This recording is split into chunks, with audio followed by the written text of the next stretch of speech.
Hello everyone, ঘুম থেকে উঠেই দেখো সকাল সকাল একদম মানে ঠাকুরের কাছে লেগে পড়েছি। যেহেতু দোল পূর্ণিমা, তো তোমরা সবাই জানো যে আমাদের প্রতি বছর মা দোল পূর্ণিমাতে ঠাকুরের কাছে একটু ভোগ দেয়। তো সেই কারণেই সকাল সকাল উঠে মা এখানে ঠাকুর ঘর সাজাতে ব্যস্ত। ফুল টুল সব কিছু দিয়ে বাপি অনেক ফুল মালা এনেছে ঠাকুরের জন্য, আর মা সেগুলো ঠাকুরকে পরাচ্ছে, মানে সুন্দর করে সাজাচ্ছে ঠাকুরকে।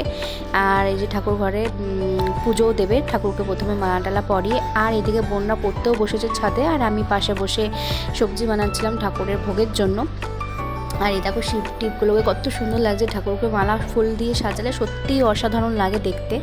আর আমাদের ঠাকুরঘরটা সত্যি এতটাই সুন্দর লাগে না, মানে অনেকটা বড় জায়গার মধ্যে গৌরনীতে গোপালকে নিয়ে আরও দেখতে খুবই সুন্দর লাগে। আর এখানে দেখো বোন নিজের হাতে থালাটা আর্ট করেছে দোলের জন্য, খুব সুন্দর করেছে। আর এখানে মায়ের মোটামুটি ভোগ রান্না কমপ্লিট, অর্ধেক হয়েছে। এখানে পায়েস হয়েছে, লাবড়া হয়ে গেছে, 5 পদের রকমের ভাজাভুজি হয়ে গেছে, এখানে চাটনি।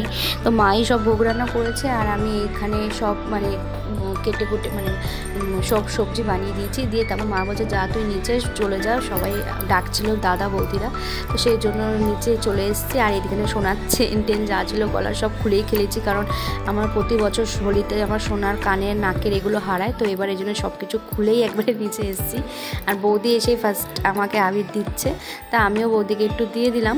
বললাম যে অল্প করে দাও, যাতে মাথায় দিও না। তো কি আর কথা শোনে হোলির দিন, মানে না বললেও সেটা বেশি করেই করে। তারপর তোমাদের দাদাভাই ভাঙা হাত নিয়েই অল্প করে আমাকে একটু দিয়ে দিচ্ছে, আর আমিও ওকে একটুখানি বললাম, আমি ওকে বলছিলাম যে তুমি বেশি আবির খেলো না, তাও ওর মন মানছিল না, খালি মুখে একটুখানি দিয়েছি আবির। তো ওই হাত নিয়ে, কারণ ভয় লাগছিলো, যেহেতু প্লাস্টার যদি একবার আবির লেগে যায় আর ভিজে যায় তখন তো আর এক সমস্যা। আর এখানে দেখো সবাই নেমে গেছে, মানে বাড়ির মোটামুটি দাদা বৌদি, আমার বোনরা, আমার দিদির ছেলে টেলে সবাই এখানে কেউ এনজয় করছিল, মজা করছিল। আর আমার ছেলে তো মানে সবার আগে দৌড়ে যাচ্ছে রং আবির দেওয়ার জন্য। আর এখানে আমাকে তো ভূত করেই দিয়েছে, কি আর করবো। আর এখানে পাড়ার সব ছেলেরা আসছে, আর সবাই যারাই আসছে সব এই জল পিচকারি এই ছোড়া নিয়ে ব্যস্ত। আর আমার ছেলে এখানে যাকে পাচ্ছে তাকে, মানে আমার দাদাকে আবার দেখো এখানে আবির মাখাচ্ছে মনে আনন্দে। আর বোন তো একেবারে আনন্দে ভিডিও করছি বলে আবির টাবির ফোনের মধ্যে দিয়ে দিয়েছে। আর এখানে মোটামুটি মা আর বাপির পুজো কিন্তু কমপ্লিট হয়ে গেছিলো।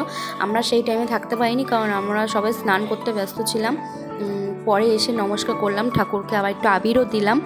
তো আর এখানে দেখো ভোগটা দেওয়াতে কত সুন্দর লাগছে দেখতে ঠাকুরের সামনে ভোগ সাজানোর সময়। আর বোন একটুখানি বোনকে পাঠিয়েছিলাম একটু ভিডিওটা কর, কারণ আমি যেহেতু আসতে পারছিলাম না, স্নান করাচ্ছিলাম ছেলেকে। তো বোন এসে একটুখানি ভিডিও করে নিয়েছে যাতে তোমাদের দেখাতে পারি, সেই কারণেই। আর এখানে দেখো মা আরতি করছে, বাপি এখানে ঘর মানে কাশি বাজাচ্ছিল। তো তারপরে পুজো কমপ্লিট। আর এখানে সব জেঠিদের ঘরে এখন প্রসাদ যাবে, মা সব জেঠিদের ঘরে পুজো করে এখন প্রসাদ দেবে। তো সেই কারণে মা সবাইকে প্রসাদ বেড়ে দিয়েছে পাতায় পাতায় সব জেঠিদের দিয়ে আসার জন্য। এই যে এখন প্রসাদগুলো সব তোলা হচ্ছে, মা আর আমি দুজনে মিলেই পারলাম। আর এখানে দেখো ওরা সবার মোটামুটি স্নান হয়ে গেছে, আমারও স্নান হয়ে গেছে, কিন্তু মা যেহেতু আমাকে আবির দেয়নি, মাকে আমি আবির দিইনি, তো মা হালকা করে একটুখানি আমার গালে আবির দিয়েছে।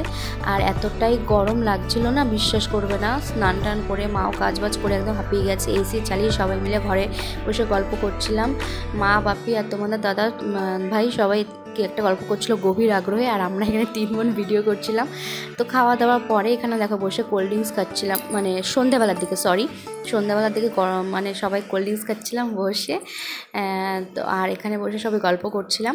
তো তারপরে ফুচকা দেখে তোমাদের দাদা ডাক দিল, তো আমরা সবাই মিলে ফুচকা খেলাম। দেখা হচ্ছে নেক্সট ভিডিওতে, ভালো লাগলে লাইক কমেন্ট শেয়ার করে দিও, বাই।